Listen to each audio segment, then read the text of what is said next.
BNP নেতাদের সাম্প্রতিক বক্তব্যকে সরকারের জন্য সতর্কবার্তা মন্তব্য করে পরিবেশ উপদেষ্টা সৈয়দা রিজওয়ানা হাসান বলেছেন, উপদেষ্টাদের কেউ রাজনৈতিক দলের সাথে সম্পৃক্ত নন।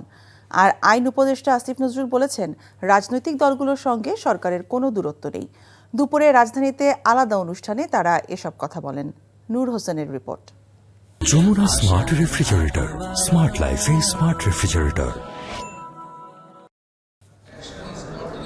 রাজধানীর পানি ভবনে জলবায়ু পরিবর্তনজনিত অভিযোজন প্রশমন শীর্ষক কর্মশালার আয়োজন করে এশিয়ান ডেভেলপমেন্ট ব্যাংক এবং পানি সম্পদ মন্ত্রণালয়। এর উদ্বোধন শেষে সাংবাদিকদের বিভিন্ন প্রশ্নের জবাব দেন পরিবেশ, বন ও জলবায়ু বিষয়ক উপদেষ্টা সৈয়দা রিজওয়ানা হাসান। রাজনৈতিক দলের পক্ষ থেকে যে কথাটা বলা হচ্ছে সেটা রাজনৈতিক শক্তি হিসাবে সতর্কতামূলক একটা বার্তা তারা দিতেই পারে।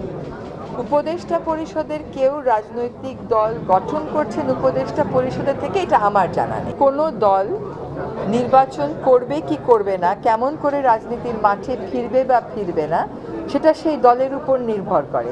এটার প্রক্রিয়া তো একটা সরকার বাতলিয়ে দিবে না। জুলাই ঘোষণাপত্র নিয়ে সাংবাদিকদের আরেক প্রশ্নের জবাবে রিজওয়ানা জানান, ঘোষণাপত্রে মুক্তিযুদ্ধকে অবজ্ঞা করার সুযোগ নেই। তবে আওয়ামী লীগের মতো করে মুক্তিযুদ্ধকে না দেখার আহ্বান জানান তিনি। মুক্তিযুদ্ধকে অবজ্ঞা করা হয়, এইটা বা অবজ্ঞা করা হবে এমন কোনো প্রক্রিয়ার সাথে কোনো বাংলাদেশি জড়িত থাকবে বলে আমি কিন্তু কোনো কারণেই মনে করি না।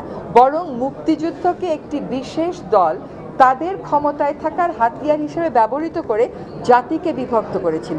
এটা কিন্তু আপনাকে মনে রাখতে হবে, আমরা যেন আবার সেই বিভক্তির দিকে না যাই।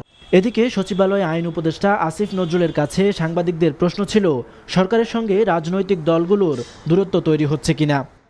এটা মাঝে মাঝে মনে হয় যোগাযোগ কম থাকলে মনে হয় গ্যাপ, আসলে কোনো গ্যাপ নাই, যোগাযোগ আরো বাড়ানো। Nur Hossain, NTV news, Dhaka. Jamuna smart refrigerator, smart লাইফে স্মার্ট রেফ্রিজারেটর।